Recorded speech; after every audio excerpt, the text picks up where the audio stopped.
Que a graça e a paz do nosso Senhor Jesus Cristo esteja sobre a sua vida e sobre a vida de toda a sua família. É com imensa alegria que nós estamos aqui mais uma vez no canal Palavras de Vida para trazer uma palavra de Deus ao seu coração.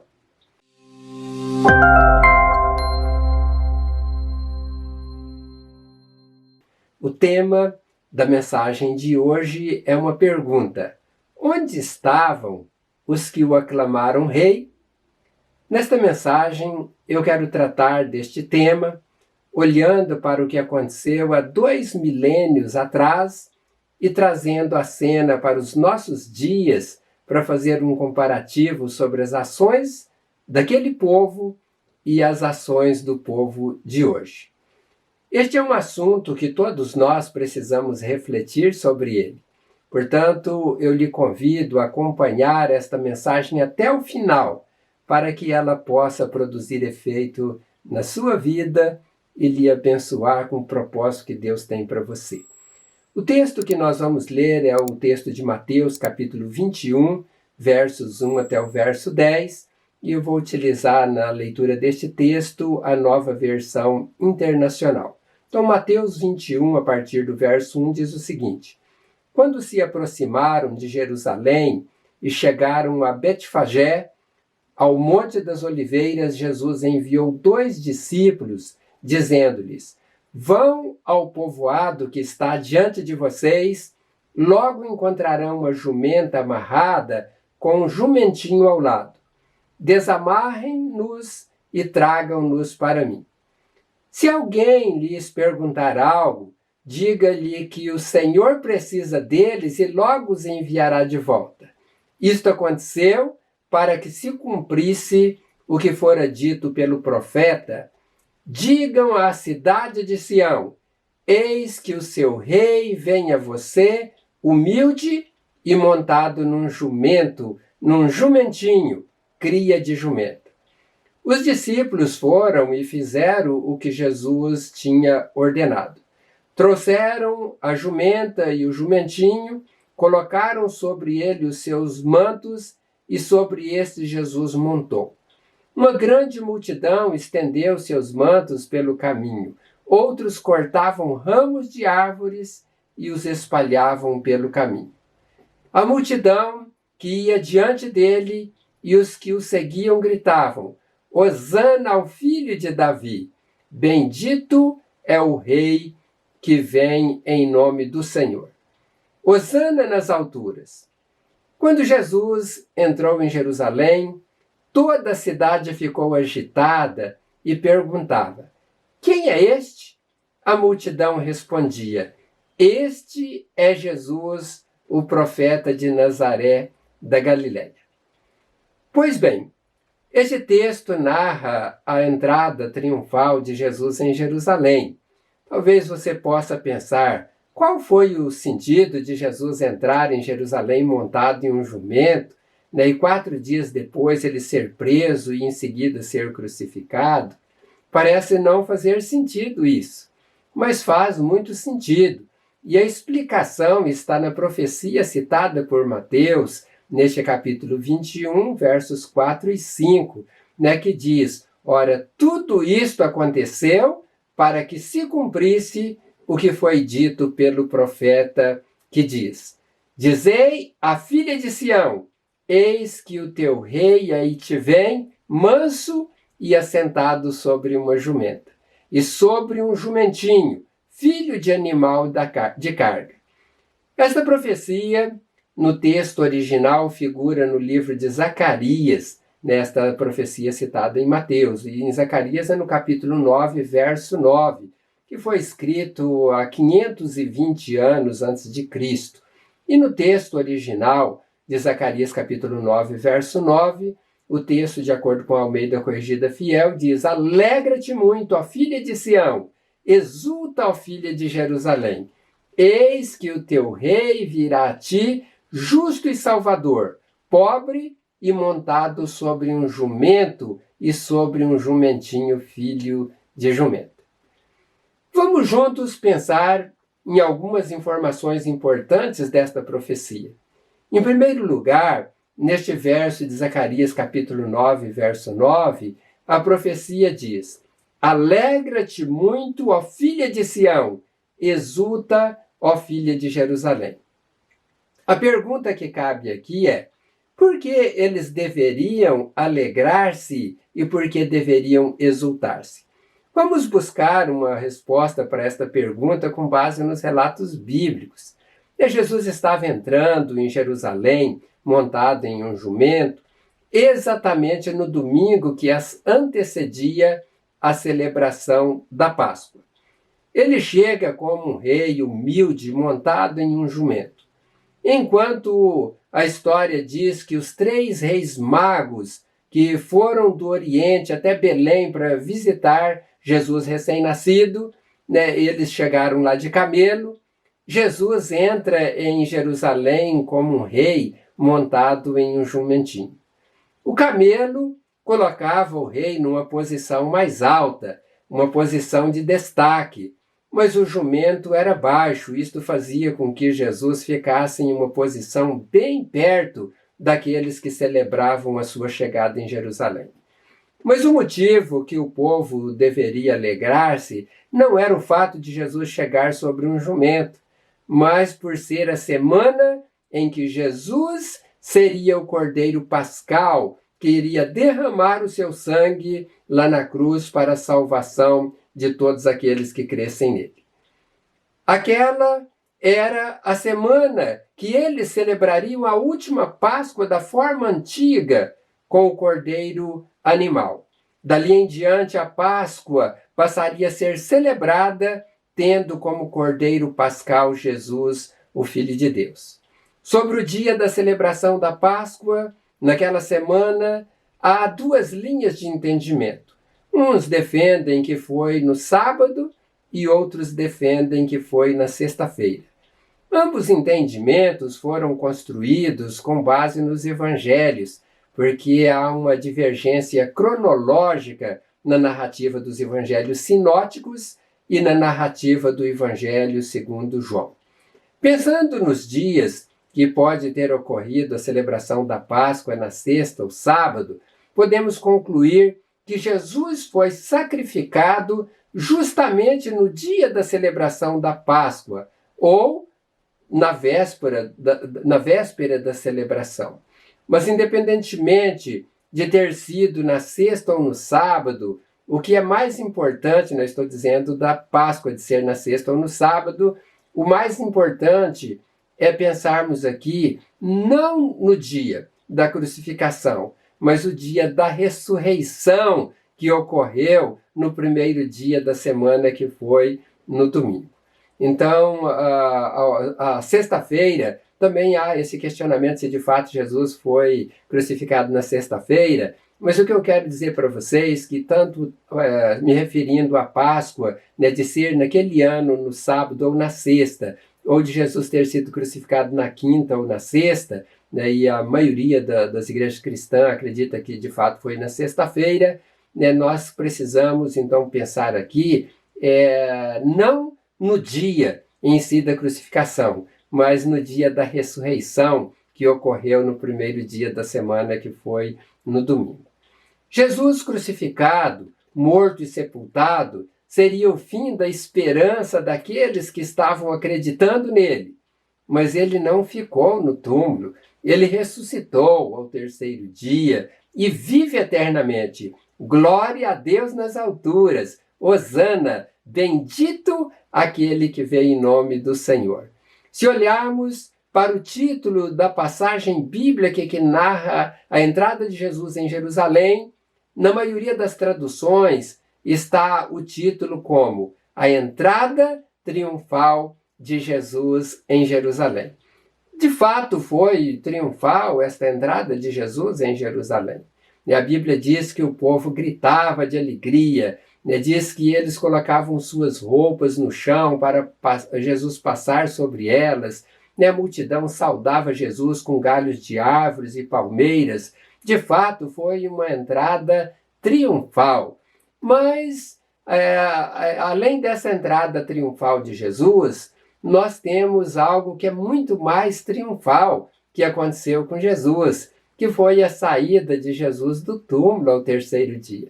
Sabe por quê? Porque a entrada de Jesus em Jerusalém representava a chegada de um rei somente para aquele povo, né? Mas a saída de Jesus do túmulo representava um rei para todos os povos e nações e línguas de todo o mundo, de todas as épocas.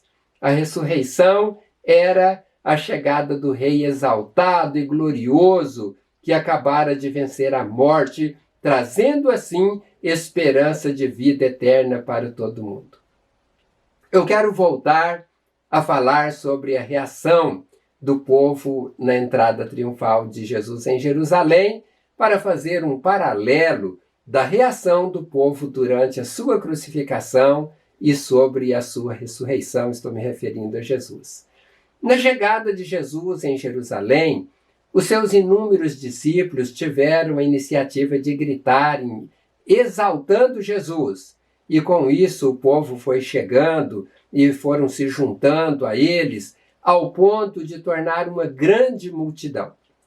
A palavra multidão, que aparece aqui neste texto de Mateus capítulo 21, verso 9, traduzido para o português, né, no grego é também multidão, e a palavra lá é óculos, né, que significa multidão, né, um grande número de pessoas, mas ali a maioria dos significados está se referindo à multidão. E é interessante pensarmos que é a mesma palavra que foi utilizado na multiplicação dos pães, quando lá os textos se referem a uma grande multidão que estava lá, né, e o texto diz que era aproximadamente 5.000 homens, sem considerar as mulheres e crianças. E nós sabemos, né, que se havia então 5.000 homens, estima-se que eram mais de 10.000 pessoas. E alguns estudiosos aí da área de números, eles até dizem que deveria ser entre 12.000 até 15.000 pessoas que deviam estar lá, se considerassem as crianças e também as mulheres. Era uma multidão, era um grande número de pessoas. E se nós, então, considerarmos que a multidão que estava lá presente na multiplicação dos pães era grande, por dedução, dá também para imaginarmos que esta palavra óculos, do original neste texto, que nós falamos sobre a entrada triunfal de Jesus em Jerusalém, e ali havia uma grande multidão que estava gritando, né, e ali aclamando Jesus como rei, essa multidão era enorme, eram muitas pessoas que estavam lá. Mas em meio aos gritos de toda aquela multidão, há algo muito importante que precisamos destacar aqui. Esta multidão estava fazendo aquilo sem saber exatamente o que estava acontecendo. E também sem saber o que viria a acontecer alguns dias depois. Quando alguém faz manifestações sem saber o real sentido do que e para que está fazendo aquilo, logo esquece o que fez e volta para a vida a fazer o mesmo que estava fazendo anteriormente, ou seja, e a vida continua a mesma. Foi isto que aconteceu com aquele povo. Era apenas uma expressão por motivação emocional momentânea. Não era uma ação por convicção em seguir a Jesus Cristo. E eu quero trazer este episódio para os nossos dias e quero que você pense comigo. Como tem sido a atitude das multidões com relação a Jesus, o Filho de Deus, em nossos dias? As estatísticas apontam que há no mundo basicamente 2,5 bilhões de cristãos. Mas é triste dizer que muitos só lembram de Jesus na Páscoa, no Natal, ou na Sexta-feira Santa, ou Sexta-feira da Paixão, conforme alguns dizem. Mas não é só isso. Igrejas também têm promovido movimentos, né, agendando um horário para que Deus compareça lá, né, e venha então fazer milagres em série e fazer pessoas prosperarem, se tornarem ricas neste mundo. E o pior é que muitos estão lá na celebração só para receberem algo de Deus e não para glorificar a este Jesus ressurreto. O grande perigo destes movimentos que não estão visando a salvação de pessoas e edificação do corpo de Cristo promovem apenas emoções momentâneas e não criam nestas pessoas uma fidelidade e um compromisso para seguir a Jesus, e um compromisso para com Jesus. E sabe o que acontece com estas pessoas? Na hora que chega as perseguições, na hora que se deparam com as afrontas do inimigo, nas horas das lutas, das dificuldades da vida, estas pessoas ficam pelo meio do caminho. Sabe por que acontece isso? Porque elas não foram instruídas que no mundo há tribulações, como disse Jesus, no mundo tereis aflições, tende bom ânimo, eu venci o mundo. Não, elas não foram instruídas, que quem quiser seguir a Jesus, Cristo precisa negar-se a si mesmo e tomar a cruz de cada dia e assim seguir a Jesus. Elas estão apenas seguindo a Cristo na expectativa de receber coisas para esta vida aqui neste mundo. É para isso que elas são treinadas nestes movimentos. E não recebendo aquilo que elas buscam, infelizmente essas pessoas elas acabam abandonando a fé. Elas não recebendo a Cristo, aquilo que elas buscam de Cristo, elas não querem mais este Cristo. Infelizmente, são pessoas gritando sem sentido, gritando para ver se Jesus faz alguma coisa por elas aqui neste mundo ou para viver aqui neste mundo de uma forma boa, rica, esplendidamente no conforto, e talvez até sem preocupar com aquelas pessoas que são necessitadas e que às vezes até passam fome. Foi exatamente isso que aconteceu com aquela grande multidão que aclamaram Jesus como rei naquela época. Eles queriam um rei para melhorar a vida deles. Eles viviam num sistema de opressão ali do Império Romano e eles queriam então um rei para libertar eles daquela opressão. Mas eles não queriam um rei para libertar eles da escravidão do pecado. O resultado da ação deles foi que 4 dias depois de aclamarem Jesus como rei, eles o abandonaram. Pior que não foi só a multidão, abandonaram também aqueles que tinham comido na mesa com Jesus naquele dia em que ele foi traído e que ele foi preso. A pergunta que não quer calar é: onde estavam aqueles que o aclamaram rei quando ele foi preso? E onde estavam aquelas pessoas? Onde estava a multidão que o aclamaram rei quando Pilatos perguntou: quem vocês querem que eu solte, Jesus ou Barrabás? A Bíblia diz nos evangelhos que todos gritavam: solta Barrabás e crucifiquem Jesus. No Evangelho de Lucas, no capítulo 23, a partir do verso 13 em diante, mostra que Pilatos estava ali fazendo tentativas para ver se as pessoas libertavam Jesus ou preferia escolher Jesus para ser solto. Pilatos, ele dizia para o povo: olha, eu não vejo nenhum mal neste homem, nada que ele fosse digno de ser crucificado. Mas nas 3 vezes a multidão que lá estava gritava em uma só voz: crucifica-o, crucifica-o, crucifica-o. Havia apenas um defendendo Jesus diante daquele povo que estava ali acusando Jesus e pedindo para que Pilatos o crucificasse. E esta pessoa que estava defendendo Jesus foi o próprio Pilatos. Mas ele, depois de defender Jesus por 3 vezes, dizendo que não achou nenhum mal em Jesus para que ele fosse punido, ele acabou então desistindo. Ele lavou as mãos e entregou Jesus para ser crucificado.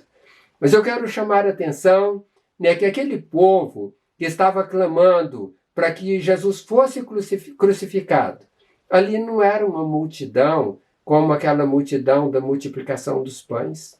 Não era a multidão, a grande multidão que aclamou Jesus como rei, entrando na cidade de Jerusalém 4 dias ou 5 dias antes. Não era. Era um povo era uma quantidade de pessoas inferiores àquelas que estavam com Jesus. Mas a pergunta que não quer calar: aonde estava a multidão que o aclamava rei? Onde estavam os que lançaram suas roupas para Jesus passar? Onde estavam aqueles que abanavam os ramos, que abanava ali as folhas de palmeiras? Bastaram alguns dias para que todos abandonassem Jesus. Onde estava a multidão que comeram do pão que ele multiplicou? Onde estavam os que ele curou? Onde estavam os que ele libertou? Onde estava a família destas pessoas que receberam tantas bênçãos de Jesus? Onde estavam os seus próprios discípulos que caminhou com ele ali por aqueles 3 anos? Mas eu quero terminar a mensagem de hoje trazendo a pergunta para nós mesmos. Onde eu estou? Onde está você? Eu quero orar. Senhor, eu te agradeço, Pai, por esta palavra que o Senhor colocou no meu coração para que eu pudesse transmitir a estas pessoas que me ouvem. E eu sei, ó Deus, que o Senhor preparou esta palavra para abençoar a vida de todos esses que estão ouvindo. Não foi, ó Deus, para aqueles que não quiseram ouvir, porque, ó Deus, muitos receberam o link desta pregação para poder acessar e ouvir a mensagem até o final. Uns, ó Deus, ouviram por alguns minutos, outros, ó Deus, apenas clicaram e logo saíram fora. Mas tem, ó Deus, um povo que quis aprender do Senhor e estão aqui até o final. E eu peço a Deus, Senhor, abençoe estas pessoas, ilumine elas, ó Pai, para que elas não façam parte daquela multidão que abandona Jesus por qualquer coisa, mas que seja parte do corpo de Cristo, que está treinada para renunciar a si mesmo e tomar a cruz de cada dia e seguir ao Senhor. E eu sei, ó Deus, que um dia, quando estiverem nos céus, elas receberão o galardão do Senhor, aquilo que o Senhor tem preparado para todos aqueles que amam a Ti, ó Pai. Meu Deus, eu peço que o Senhor estenda as Tuas mãos sobre todos, ó Pai. Abençoe, ó Deus, também no salário, na renda do empresário, do profissional liberal, do autônomo, que eles possam prosperar, mas que eles busquem, em primeiro lugar, o Teu reino e a Tua justiça, porque eu sei, ó Deus, que estas coisas que são essenciais, o Senhor acrescentará a cada uma destas pessoas. Quanto àqueles, ó Deus, que estão enfermos, coloque as Tuas mãos, repreenda, Pai, toda enfermidade, em nome de Jesus Cristo, e que estas pessoas sejam libertas e curadas de todo o mal. Eu peço que o Senhor assim os abençoe, em nome do Senhor Jesus. Amém.